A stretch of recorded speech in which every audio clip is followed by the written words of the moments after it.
Well, good morning. Here we are on the last Sunday in July, which means that summer is going way too quickly for me. This morning, our focus is on Delta County and some of the exciting activities coming up in August and beyond. It all starts right now. From TV6, this is the Ryan Report. Now, here's your host, Don Ryan. You know, if you want to know what's going on in Delta County, you need to go to the source. That source is Vicki Misha. Vicki is the executive director of the Delta County Chamber of Commerce, but if anything is important that's going on in Delta County, Vicki is most likely involved.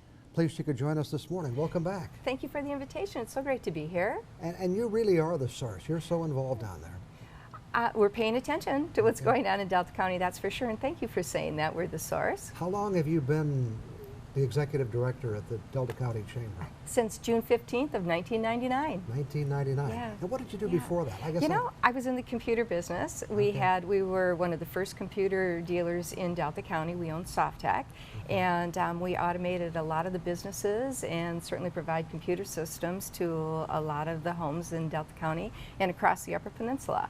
Okay. Before that, I was at the Community Action Agency and was the director of the Senior Nutrition Program for a three-county area. Okay, and how did you wind up at the Chamber? You know, I was ready to make a move from the computer business, and when I was with the chamber, when I was on the Chamber of Commerce board, we had an opening, and I kept talking about the interview process, and I kept saying to people, you know, we're not able to fill this position right now. It's my dream job. You know, I'm really surprised that we haven't found somebody to take the job.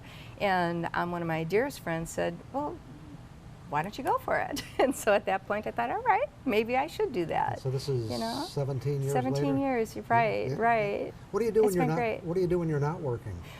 You know, I have a wonderful family and wonderful friends. I love more than anything being a grandmother and a wife and mother. You know, I saw a Facebook picture of you with 4 generations. Yes. Probably your mom, you, daughter, my and daughter and granddaughter. Yes, Yeah. exactly. Yeah. Okay, Yeah, I'm so fortunate to have so many great people associated with me, not only through work, but also my family is phenomenal. I became a great-grandfather 3 weeks ago for the first time. Nothing like it, right? I know what it's all about. Yeah, right? yeah. Just so folks know, Delta County, we think of Escanaba and Gladstone, but it's also, made a couple of notes here, Rock and Nama and the Garden Peninsula and Fayette and Bart River and of course Rapid River. Yeah, absolutely.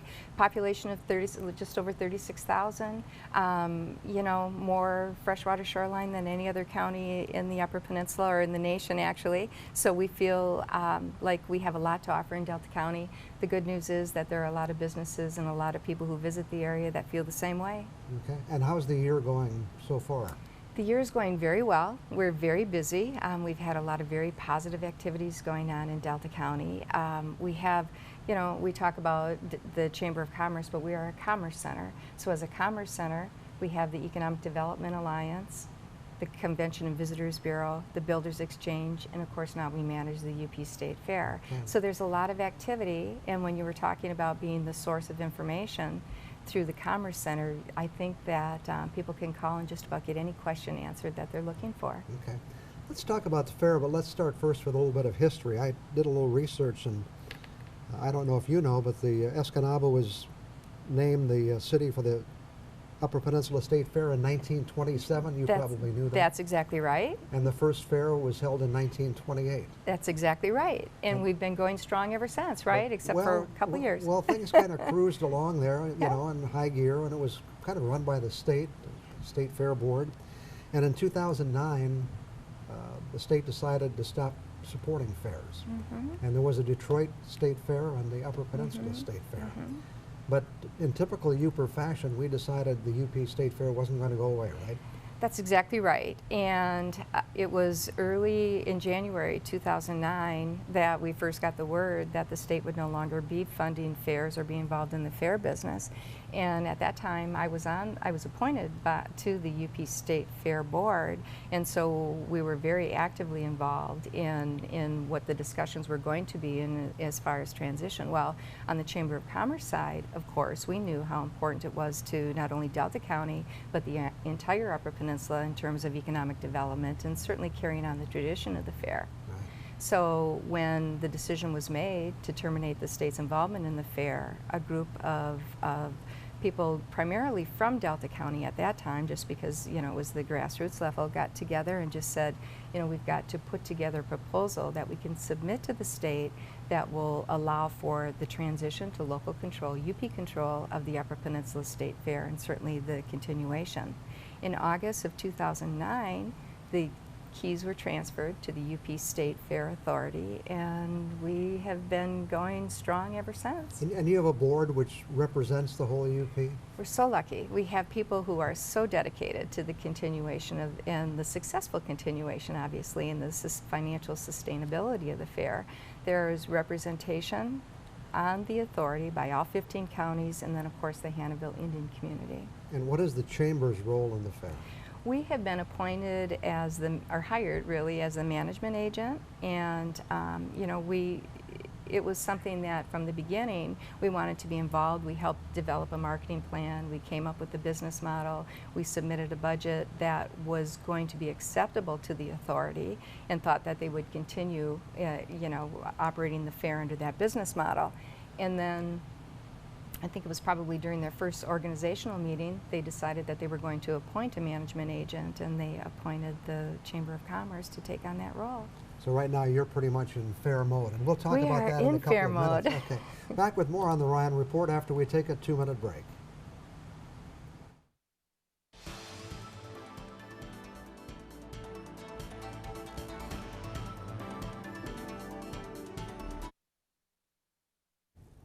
Our guest this morning is Vicki Misha.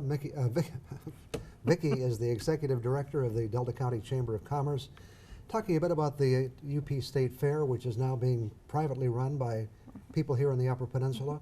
The Delta County Chamber serving as the manager.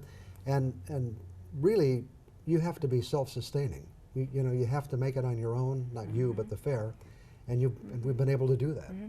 You're exactly right. And as we talked about, we have an authority that approves the budget and approves the business model and the business plan, if you will.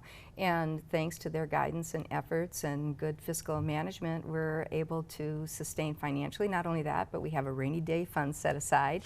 One of the first things that, after the first couple of years when there was a decent cushion, the Fair Authority said, we've been blessed with great weather for 3 or 4 years during the fair. Now let's put a little bit of money away, and just in case Mother Nature doesn't cooperate. You can have a disastrous yes, year exactly. sometimes. And so they did. So we have a rainy day fund that has been established, and we're doing very, very well financially. The reason behind that, of course, is because there's so much support and so much commitment by this Upper Peninsula community to making sure that the tradition continues. And so they've been supporting us through economic efforts, obviously. We've been very successful at getting grants, and so we've been able to improve the facility.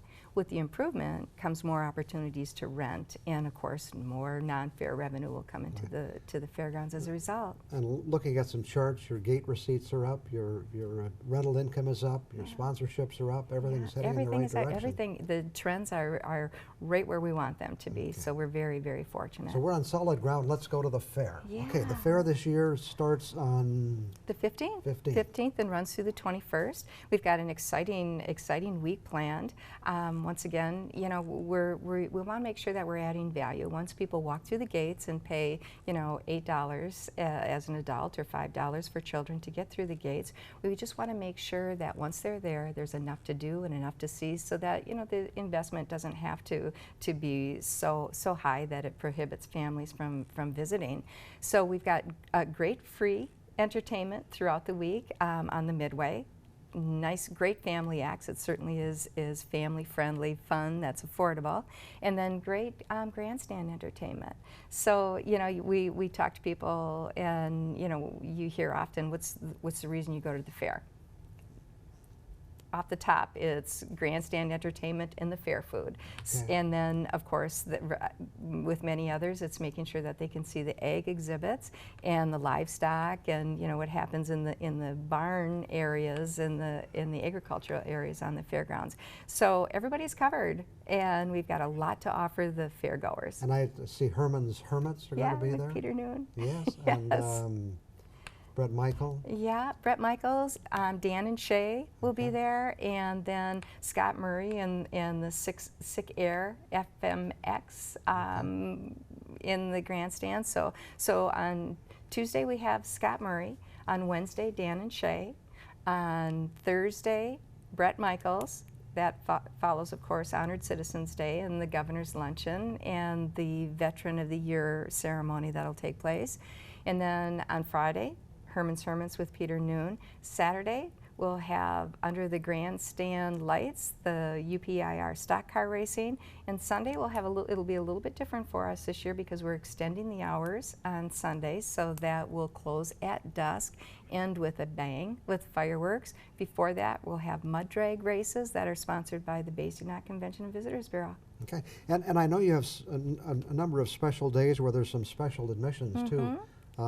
Friday was Senior Citizens Day, for example. Yep, Friday's Senior Citizens Day. Thursday is Honored Citizens Day, where veterans have free gate admission, and Native Americans are offered discounted gate rates.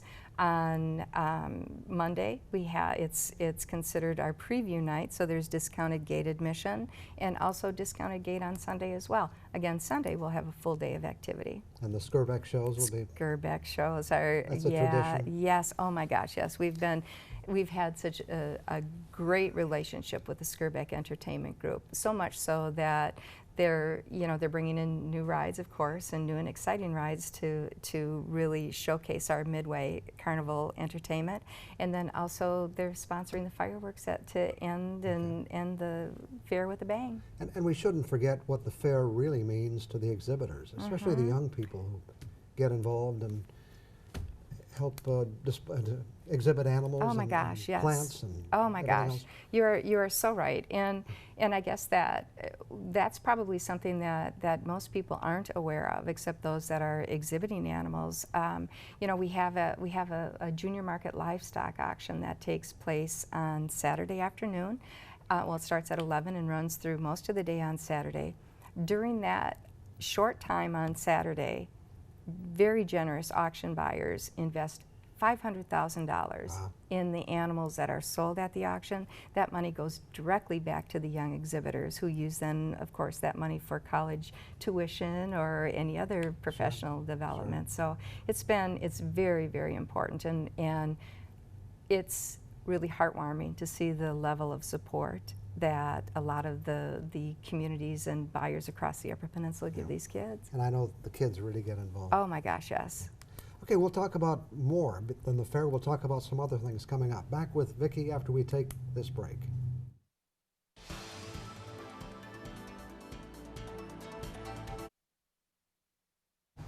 Once again, we're talking this morning with Vicki Misha. Vicki is the Executive Director of the Delta County Chamber of Commerce. Let's talk about some other things. The fair is a big thing, but the Chamber is interested in the future. You're working on some major projects for the future. One would bring a big convention related to Airstream travel trailers. Tell us about that.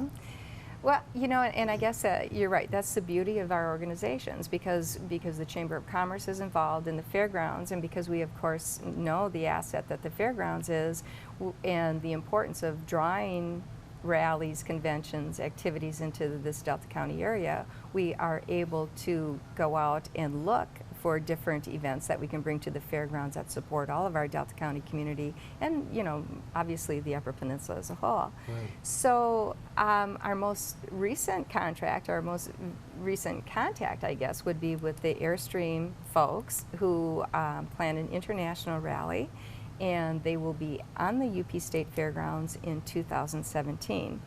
And events like that don't just happen. No. It takes a lot of work and a lot of effort and a lot of negotiating. And the process that the length of time that it's taken us to work with the Airstream group has been probably about 2 years by the time they get here. It'll be 3 years in the making. It's been a very, very great relationship. The whole process has been wonderful from beginning to what will end, of course, next July. But we'll have 600 Airstream trailers on the fairgrounds, probably the largest contract that we've had, certainly since the Chamber has been involved, for events that are taking place on the fairgrounds.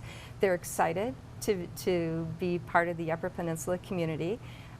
We were amazed. We went. You went to West We went Virginia. to West Virginia, right? And we basically named all those that were there. We invited them to Delta County and encouraged them to be part of the rally in 2017. We named them all honorary Ubers, gave them Uber bars, and had a great time encouraging them to be part of our Upper Peninsula community. So many had never been in the Upper Peninsula before. It's sold out. You know, a year ahead of schedule. They're looking for ways that they can add space in the camping areas on the grounds because there is such significant interest. So the organizers were here last week and spent a lot of time, you know, arranging for all the goods and all the services that they need while they're here next year. So the economic impact certainly is significant. We love the idea of being able to showcase the fairgrounds and continue to attract rallies like that. Okay. You're also working on, or I think have already booked, the Logging Congress for another year? Yep. The Great Lakes Timber Professionals is such a great group to work with. And in the last, I'm going to say the last 10 years, we've always been the alternate site. They'll hold the event somewhere in Wisconsin one year, and then fortunately they've been coming back to the fairgrounds for, you know, every other year. So that also is very important for our community. It's important for economic development, but also it's just really important to talk about timber production and the whole idea of how timber production, harvesting played such a significant role in our area. So we've had a great relationship with the folks at the GLTPA. We're really happy that that they're going to be back with us again in 2017. And brings a lot of people to town. Lots of people to the area. Yeah, probably the second highest, you know, recurring event that takes place on the fairgrounds. And I know that our Convention and Visitors Bureau is working very closely with the UP Trappers Association. They are also trying to attract the National Trappers Rally again. Okay. Fairgrounds is a perfect venue. You know, I mean, we've got a lot of space, a lot of helpful people, and it seems as though for that type of activity, it's a perfect venue. It's a real drawing card. Yeah, for sure. I know you're not directly involved in economic development, but you serve on the board of that group. Are things going well in that area? Things are going very, very well. Vicki Schwab is the director of the EDA, and she has just been phenomenal in putting together just a very, very effective organization. We're very, very fortunate to have her housed with us with Vicki Schwab and the entire organization housed at the Commerce Center. Among other things, Delta County is becoming a winery and a brewery. Absolutely.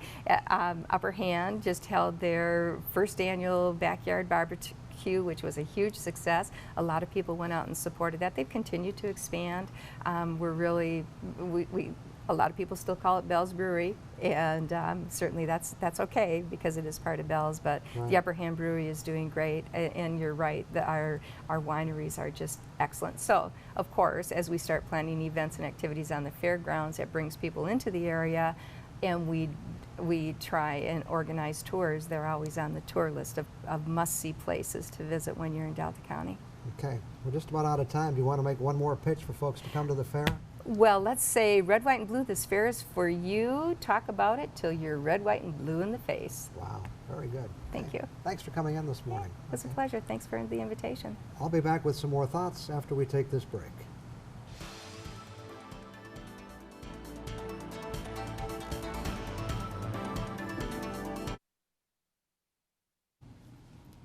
This morning I'd like to talk about the size of things. Seems like it should be a simple matter, but that's not always the case. For example, you're watching a TV weather report and they say that hail fell somewhere. The TV reporter often goes on to say it was pea-sized hail, or maybe it was marble-sized. Sometimes it's quarter-sized. When they start talking about golf ball-sized, that's when you know you're really in trouble. And believe it or not, the National Weather Service has even reported baseball-sized hail. You definitely don't want to be around for that. In any case, all of this got me thinking about the fact that nobody ever says something was hail-sized. Obviously, they can't because hail doesn't have its own size. It's always some other object's size. Maybe it's confusing, but the fact is, it works. The same thing can't be said in some other cases. Take, for example, soft drinks. You order a Coke or a Pepsi product at one of the fast food restaurants, and small, medium, and large seem appropriate. On the other hand, if you order a small size at some other places, like a Northern football game, for instance, you wind up with a pretty big cupful. It's not that you're getting more for your money, it's just that you're paying more for the small size, which really isn't small at all. Where the size of things really gets confusing is when you start looking at coffee, and especially at places like Starbucks. Most of us went for many years dealing with that small, medium, and large concept, which, as imperfect as it may be, we've grown accustomed to. And then they come up with a whole new system. I can't say I understand why they had to do that, but that's the reality. And from my perspective, it doesn't always make a lot of sense. It starts with short. Now, this is the smallest size that Starbucks offers. It's only available for hot drinks, and the size is not commonly offered in the coffee shop. Then we have tall, which is their small size drink. I'm not sure why you would call the small size tall, but that's what we have. Next in line is the grande, which is the Italian, Portuguese, Spanish, French word for large. But at Starbucks, large doesn't mean the largest size, because there's also the venti, which is equivalent to extra large. And is that the biggest? Nope. There's also the Trenta, which apparently means 30 in Italian. The Trenta is typically used for iced drinks, so if you're confused by the whole thing like I am, just do as I do. Pick a size and don't ever forget what it's called. That way you avoid the embarrassment of trying to figure it out while ordering your coffee with six impatient people standing in line behind you. It's tough enough if you can't figure out if you want a coffee, a latte, a cappuccino, or a macchiato, but if you're also confused about the size, those impatient people behind you can get a little bit snippy. There's a lot more we could say about the subject, but for now, that's the size of it. I'll be back in 2 minutes. Time to wrap it up for another week. Thanks to Vicki Mishaw for joining us this morning to provide an update on Delta County and the UP State Fair. Remember to put it on your calendar for August 15th through the 21st. Keep in mind that if you missed the show, it is available on the internet. Check it out at uppermichigansource.com. The current show is usually available starting on Monday afternoon. The Today Show is ready to roll. Thanks for joining us this morning. I hope we'll see you again next Sunday morning.